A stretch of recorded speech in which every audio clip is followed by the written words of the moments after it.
Good morning, everyone. I am Sakshi Kumari presenting my assignment on the topic explosive and blasting in underground coal mines. First of all, what is explosive? It is a solid or liquid substance or mixture of substances which change themselves instantaneously into a large volume of gases at high temperature and pressure when a flame, heat, or sudden shock, that is detonation, is applied to it. A commercial explosive contains, apart from explosive substance or explosive mixture, these substances are combustible matters, oxidation agents, stabilizers, anti-setting agents, sanitizers. There are three properties of explosive. These are strength, velocity of detonation, and density. Strength is the measure of the amount of energy released by an explosive during blasting and hence its ability to do useful work. VOD is the rate at which the detonation wave passes through a column of explosive. Its range between 2500 to 5000 meters per second. For a high explosive, the range of VOD is 6000 meter per second. Density. It is important in selecting an explosive for a particular use. There are two types of explosive. Depends on the speed with which explosive effect is produced. These are low explosive and second is high explosive. Low explosive is fired by ignition of flame. When it is blasted, the process of oxidation of the constituent substance is propagated by rapid combustion from particle through the mass of the explosive and the effect of explosion is relatively low. The example of low explosive is gunpowder. High explosive. It always contains an ingredient which is explosive in itself, at least when sanitized by proper means. It explodes when a violent shock is applied to it with the help of a detonator. The examples are ammonium nitrate, nitroglycerin, TNT, special gelatin, slurry explosive, etc. Now, permitted explosive. Only those explosives which are included in the official list of authorized explosives issued by Chief Controller of Explosives in India and the Director General of Mines and Safety may be used for blasting in mines. These are called permitted explosives. These are of three types: P1 type, P3 type, and P5 type. P1 type is used for drifting or ripping and simultaneous firing in an undercut, middle cut, or overcut and in depleting phases in coal seams of first degree of calcination. P3 type permitted explosive. These are equivalent to sheathers explosive. P5 explosives with the high degree of intrinsic safety against all types of likely hazards in delay blasting in coal and especially designed for solid. This is the table on maximum permissible charge on the shot holes. Now, what is non-permitted explosive? The explosive which is not permitted by DGMS is called non-permitted explosive. Then we will go for detonator. Detonator is of two types. These are instantaneous copper electric detonator CED and the second is copper non-incendiary short delay detonator CDD. Now, what is blasting? The blasting is process of reducing a solid body such as rock to fragments by using explosive. The principle of blastings are blasting on pre-cut fish and the second is solid blasting of coal. Blasting of pre-cut fish. In many mines, coal cutting machines are used to provide an additional free face for blasting. While this may be under over, middle or side cut, the most common practice in Indian mines is to have undercut. For blasting on cut faces, the following condition must be complied with. The length of the shot hole should be at least 15 cm, that is 6 inches less than the depth of the cut. The detonator is in a round should be fired simultaneously, preferably in series. The maximum charge in hole should not exceed 800 grams for P1 explosive and 1000 grams for P3 and P5 explosive. While blasting on cut face, the following guidelines should be borne in mind for best blasting result. That is depth of cut. The zip should be properly summed up and it must be ensured that the cut is of uniform depth. It should be also be ensured that the cutting is done on the maximum possible depth to get best advantage out of cut facing. The cut depth vary from 1.2 to 1.8 meter. The second is cleaning of the cut. The purpose of the cut is to provide an additional free face for the blast. The maximum advantage of the cut can be taken only if it is properly cleaned and all gummings are removed. The third is depth and placement of the shot holes. As mentioned, the depth of shot holes should always be at least 15 cm less than the cut depth. Holes should not be too short, otherwise unblasted coal would be left hanging. Moreover, the burden on any hole should always be less than the depth of shot holes. Preferably, the burden should be kept 2 by 3 the depth of the shot holes for getting optimum result. These are some of the optimum drilling and blasting pattern with undercut are given below. This is of cut face blasting. Now, what is solid blasting of coal? BOS. Both in longwall and development phases, coal can be blasted without giving an undercut by a coal cutting machine. The technique of blasting of the solid is simpler, more economical and less hazardous than conventional method of breaking coal with machine cut and blasting. The following points should be remembered while doing solid blasting in coal. The first point is to create an initial cut. Holes need to be drilled in inclined position so as to provide direction and force for coal to move outwardly to create free face for the other holes.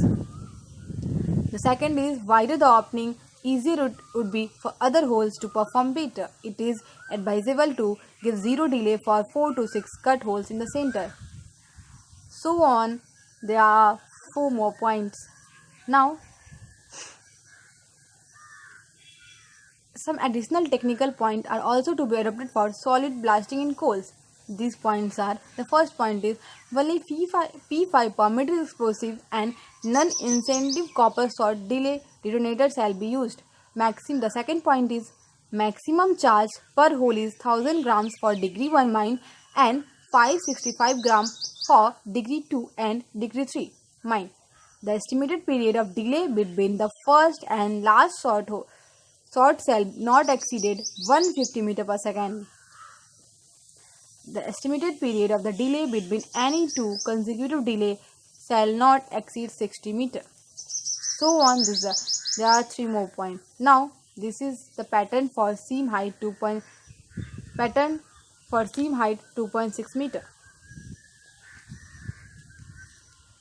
In stables and development headings, the technique of solid blasting is done by creating initial opening either by vase cut or by fan cut pattern. In vase cut, 2 or more holes drilled so as to converge at the rear by not less than 0.3 meter.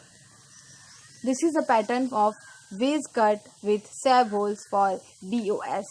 Number of hole is 14 plus 1. Sab hole is equal to 15. Size of gallery is 4.3 meter by 2.4 meter. The fan cut pattern, the initial opening is created by firing a hole drilled at an acute angle to the face. The inclination generally varies from 30 to 60 degrees. The inclination of subsequent hole is gradually reduced. This pattern is suitable for medium hard to hard coal seam. This is the fan cut pattern for BOS.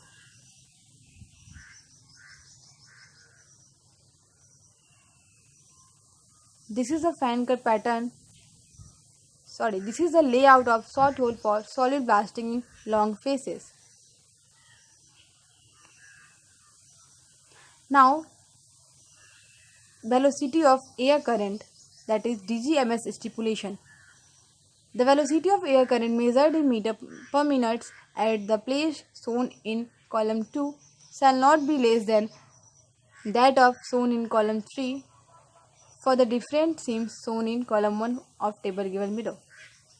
Now there is some case study. The first case study is blast vibration effect in an underground mine by open pit mining. The case study is done at Rampura Agucha open pit lead zinc mine. The open pit mine is currently working at 326 meter depth and is designed to reach 421 meter. Here is the isometric view of Rampura Agucha open pit and underground mine, and it is the view of experimental blast design for hangwall bench at Rampura Agucha open pit mine. And here is the blast design for ore bench at Rampura Agucha open pit mine. The blast induced ground vibration data generated by pyrotechnic and electronic initiation system were analyzed separately. The result revealed that electronic initiation system produced 8 to 10% lower level of vibration in comparison to pyrotechnic initiation system in underground openings. It is recommended that if an open pit blast is to be conducted at 100 meter or further close, that is up to 60 meter, for underground openings, the blast would be initiated with electronic delay detonator for enhanced safety at the adjacent underground openings. The comparative analysis of peak particle velocities recorded on surface and in underground openings due to open pit blasting shows that the vibration recorded in the underground openings were much lower than those recorded on the ground surface for the same scale distances. It is found that along with the geomaterial spreading, the underground voids plays important role in an attenuation of ground vibration. The reduction in blast vibration was up to 42% in comparison to those recorded on the surface at a scale distance of 25. High frequency ground vibration data were recorded in underground openings, whereas on ground surface low frequency vibration data were monitored due to open pit blasting. Now, the second case study is of boulder prediction in rock blasting using artificial neural network. In this case study, the ANN model described in this paper has been developed from the blast records generated by Baikunt, Hirmi, Sonadi and Ravan limestone quarries. The quarries are situated in Raipur district of Chhattisgarh province of India and are located within a radius of 20 km. The artificial neural network seems to be a competence measure to predict rock fragmentation. In this study, a new ANN model was established to predict boulder count in rock blasting. The new model is a BPNN with two hidden layers by two neurons in each of the hidden layer. The model uses LM training algorithm and pure line transfer function. The model indicated an overall high correlation coefficient of 0.96. In this, rock blasting is multi-phased phenomenon. The results which are affected by the interaction of a number of controllable parameters. It can therefore be safely said that an accuracy of more than 80% in the prediction of boulder count is sufficient. It is observed that the correlation coefficient between the actual boulder count and predicted boulder count by ANN is more than 0.9, which can be considered as satisfactory. It was found that in case of an ANN model, an accuracy of more than 80% was achieved in 24 prediction out of 32. The accuracy was less than 80% but was around 75 in 4 predictions out of 32 cases. The coefficient correlation between the actual boulder count and the predicted boulder count by the statistical model exceeds 0.9 and the value of the same between prediction by ANN and the blast all the variable NN and the statistical model is around 0.9. The test of significance indicated that in case of ANF1 SME blast, all the variables except the average depth added significantly to the prediction of boulder count with P lesser than 0.05. The statistical model has been developed to ascertain the accuracy of prediction by the ANN model, which has 9 input variables. The selection of these variables is based on the well-established research findings, and the presentation of full model is the blast method to reflect the range prediction. Therefore, the average depth, which was which is the statistically insignificant predictor, has been retained in the proposed statistical model. The accuracy of the established statistical model is corroborated by F-test. The test indicates that both the models in the present form are significant since p is smaller than 0.001. The third case study is of effect of blast hole diameter on the number of oversized boulder using ANN model. Nowadays, blasts are planned using large diameter blast holes. The loading density kg per meter and subsequently the energy available for the breakage of the rock mass increase with the diameter. The in-hole velocity of detonation VOD of non-ideal explosive was boosted up with the increase in diameter till the optimum diameter is reached. The increase in the energy content in hole VOD caused a sizable effect on the rock fragment. The effect can be assessed by counting the number of oversized boulder. This paper explains as to how the technique of artificial neural network modeling was used to predict the number of oversized boulders resulting from ANFO and SME blast with blast diameter holes of different diameter. The result from ANFO blast indicates that there was no significant variation in the number of oversized boulder with the diameter, whereas a perceptible variation was noticed in case of SME blast with the change in the diameter. The change in the number of oversized boulders in ANFO blast was negligible because mean energy factor remained almost same even when the diameter of the blast hole was altered. The decrease in the number of oversized boulder and SME blast was on account of increase in mean energy factor when the blast hole diameter was increased. The increase in the hole VOD due to increase in diameter of the hole was not found to have same effect on the generation of oversized boulder, as this increase was not substantial both in SME and ANFO model. The fourth is of a case study of dividing a single blast into two parts in sub-level caving. The modern sub-level caving SLC method possibly developed in the iron mines of Sweden to indicate that this method has many advantages with regard to safety and mechanization.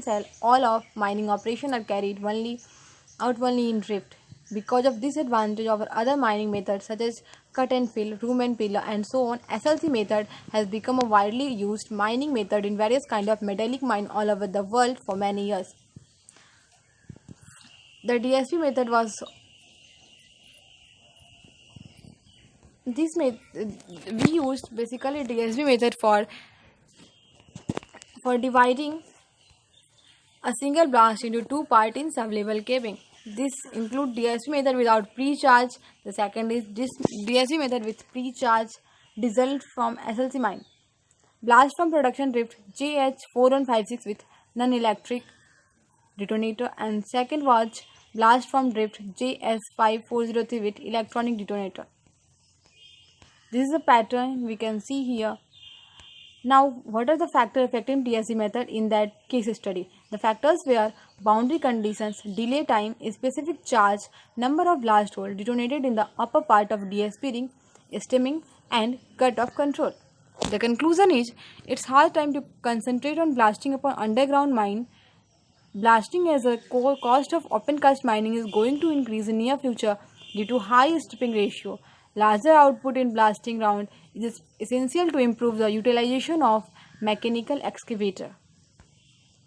I have taken reference from the following during my assignment. The first reference is from blast vibration effect in an underground mine caused by open pit. It is an article in International Journal of Rock Mechanics and Mining Science published on September 2015. The author was P.K. Singh, Lal Bahadur Shastri from National Academy of Administration, MP Roy, Ranjit Paswan from CSIR Dhanbad. The second was the volume 12, number 1, January 2017. It is a journal published on boulder prediction in rock blasting using artificial neural network.